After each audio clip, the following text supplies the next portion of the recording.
If you were talking to, let's say, some of the maybe the smaller cities that are really, it's not that they're behind, they're just having a little bit of more of a challenging time getting all that buy-in. Maybe they're able to get the buy-in from the education sector, from, K to 12 and the colleges and universities, because I've heard this from other people that's the easier part because the conversation is around education. Do you have any, I guess, suggestions on how to get buy-in from the business sector, from the chambers, from the areas that you might naturally think are a little bit harder? Because so many of these partnerships are strictly around education, and they're trying so hard to get the business side and get the folks with tons of money, engaged and involved, and the workforce development side of things.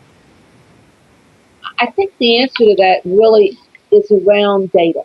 I think that our business community can respond to understanding what the challenges are. So when we looked at here's an example. When the Kentucky State Chamber actually did a study in 2008, and I believe it was released in 2009, and when the study revealed the amount of remediation that happens at the community college level statewide, let alone in Jefferson County, it really woke people. Business community came up and said, "Oh my!" They put a dollar to it. Look at the money we are spending, and we're not using our monies wisely. We've got to change that. So that was an awakening.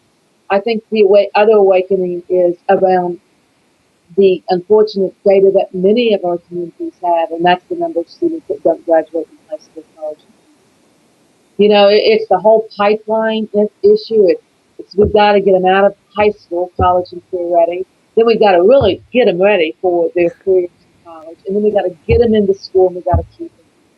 And when the business community can see that, and then when we can demonstrate to them, you're hurting because of this too, because you're not getting the educated workforce you need to grow your business, it made a difference. And that, I think, was the driver. So data was the driver to get them at the table. And then I think we can't forget it's a person.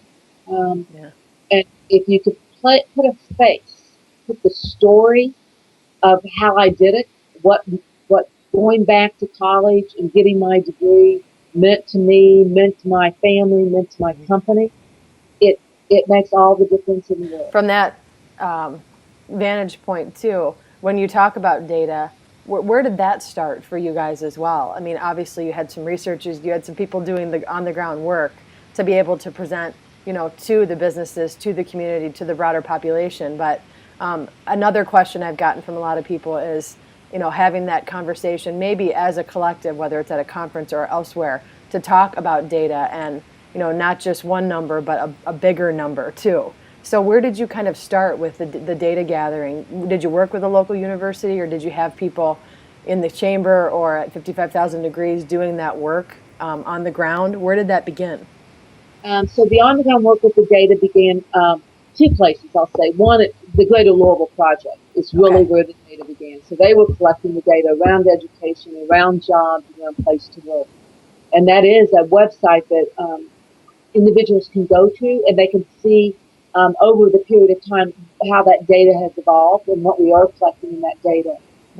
Report just came out, and we're happy to report now we actually have the highest percentage increase in individuals 25 to 34 with bachelor's degrees among our peer cities. So that's great. We're still not where we need to be, but that's a good jump. So that was good.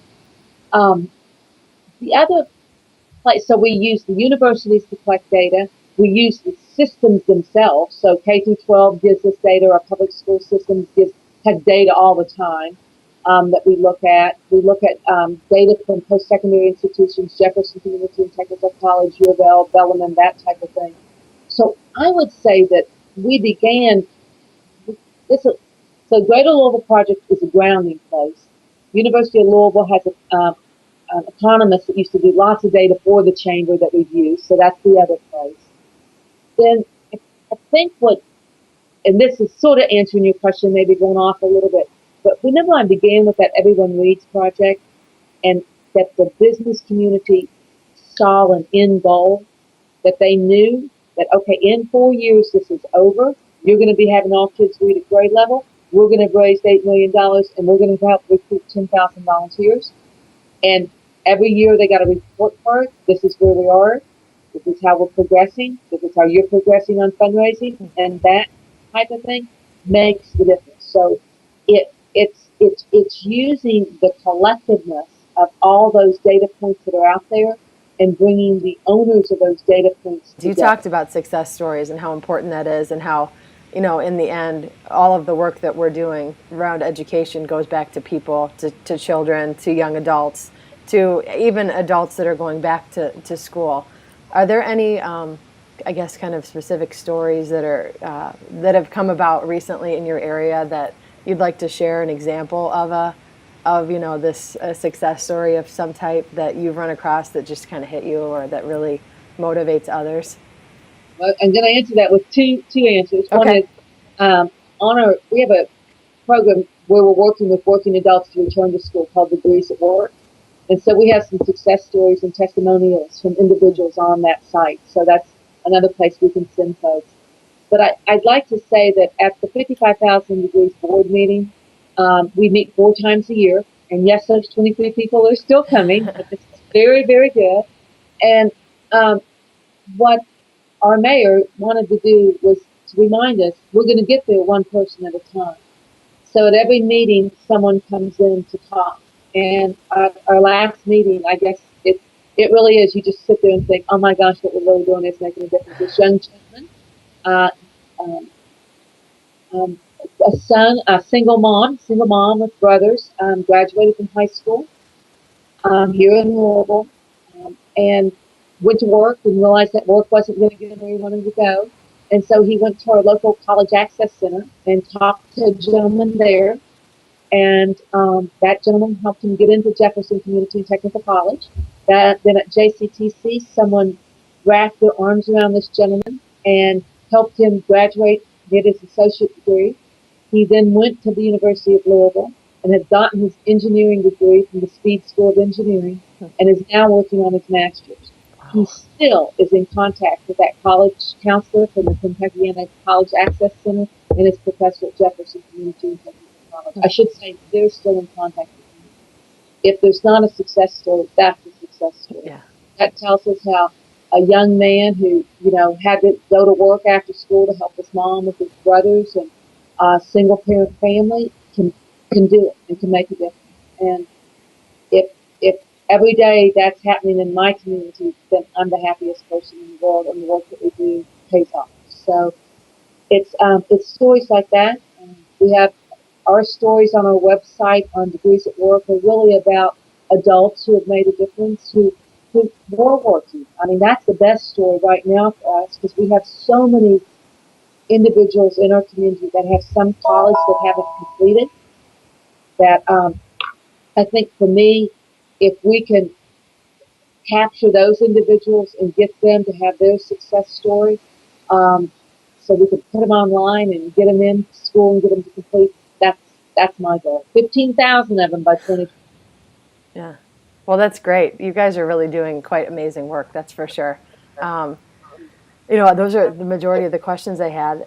Unless there's any other information you'd like to share too, or any other, you've shared a ton. I mean, it's pretty awesome, the work you're doing, that's for sure. Well, thank you. I think the only thing I feel like, you know, I know you're going to be talking with others in our community, Mary Gwen, for instance.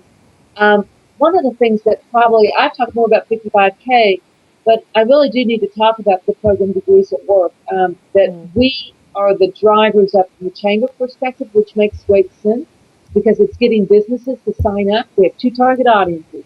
We've got businesses that need to step up and help their employees go back to school and get their degrees, and the other target is obviously the employees. So we've got to work these 2 angles to really show how our community businesses can step up to the plate, become the model for the United States and for the world on what a community can do if businesses get behind it. And we're working hard on that program. It's called Degrees at Work. Right now we have 31 companies that are engaged with us, helping employees return to college. And we think it's in the we're getting ready to just really propel it forward. And I hope to come back and be able to tell some great successes that we've had with that. It's not moving as fast as we'd like it to move, but it is moving, and we think that we can really. We won't get our goals. No community will get our goals through the pipeline of kids coming out of high school. We've got to reach back to help working adults get back, finish their degrees, so that they have that personal satisfaction, and that we never again have a generation that's less educated than the generation before. And that is going to only happen in the communities if we figure out the motivators for working adults and adults to return to school and get their degrees. So that's my ending piece. 55,000 degrees at work. It's under the 55,000 Thanks degree so much website. for chatting with me too. I really do appreciate